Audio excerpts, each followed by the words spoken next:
Kerala high court ने एक पति द्वारा दायर 2 अपीलों को खारिज करते हुए कहा कि वैवाहिक बलात्कार यानी मैरिटल रेप तलाक का दावा करने का एक वैध आधार है।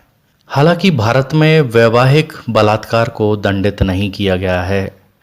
दरअसल पति ने अपनी अपील में फैमिली कोर्ट के फैसले को चुनौती दी थी।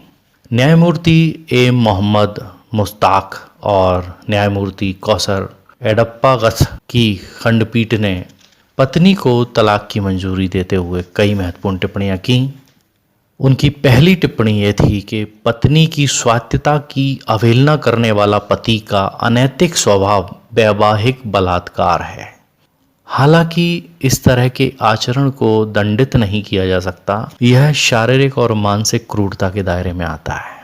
आधुनिक सामाजिक न्यायशास्त्र में विवाह में पति पत्नी को समान भागीदार के रूप में माना जाता है और पति पत्नी पर उसके शरीर के संबंध में या व्यक्तिगत स्थिति के संदर्भ में किसी भी श्रेष्ठ अधिकार का दावा नहीं कर सकता।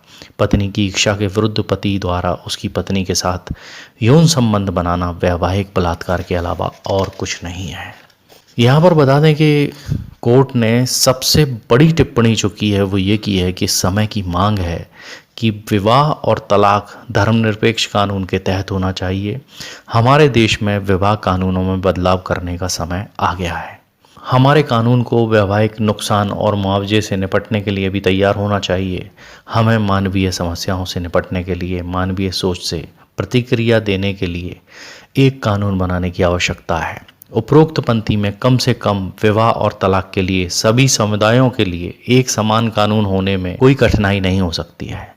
व्यक्ति व्यक्तिगत कानून के अनुसार अपना विवाह करने के लिए स्वतंत्र है, लेकिन उन्हें धर्मनिरपेक्ष कानून के तहत विवाह के अनिवार्य अनुष्ठापन से मुक्त नहीं किया जा सकता। अदालत को व्यक्ति की पसंद पर निर्णय लेने की कोई शक्ति नहीं होनी चाहिए। व्यक्तियों को अपने मामलों पर निर्णय लेने में मदद करने के लिए अदालत को अपनी शक्ति को वैज्ञानिक तरीके से स्पष्ट करना चाहिए। तलाक के कानून की रूपरेखा व्यक्तियों को अपने मामलों पर निर्णय लेने में मदद करने के उद्देश्य से होनी चाहिए।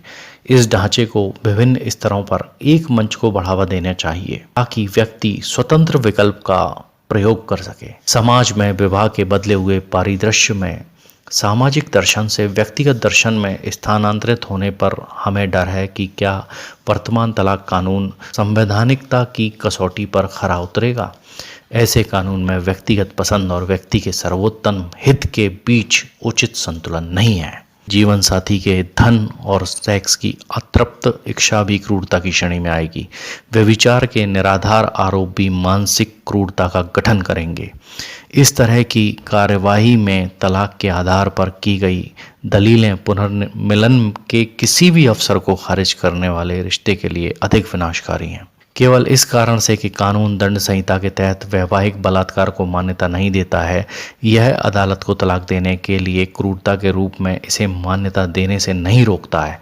इसलिए हमारा विचार है कि वैवाहिक बलात्कार तलाक का दावा करने का एक वैध आधार है। स्वायत्तता अनुरूप अपनी शारीरिक और मानसिक अखंडता के सम्मान के अधिकार में शारीरिक अखंडता शामिल है। शारीरिक अखंडता का कोई भी अनादर या उल्लंघन व्यक्तिगत स्वायत्तता का उल्लंघन है। स्वायत्तता अनिवार्य रूप से उस भावना या स्थिति को संदर्भित करती है जिस पर कोई भी व्यक्ति उस पर नियंत्रण रखने का विश्वास करता है। विवाह में पति या पत्नी के पास ऐसी निजता होती है जो व्यक्तिगत रूप से उसके अंदर निहित अमूल्य अधिकार है। इसलिए वैवाहिक निजता आंतरिक रूप से व्यक्तिगत स्वायत्तता से जुड़ी हुई है और किसी भी तरह की घुसपैठ शारीरिक रूप से या अन्यथा इस तरह से निजता का उल्लंघन होगा। विवाह में पति या पत्नी के पास एक विकल्प होता है कि वह पीड़ित ना हो, जो प्राकृतिक कानून और संविधान के तहत गारंटीकृत स्वायत्तता के लिए मौलिक है।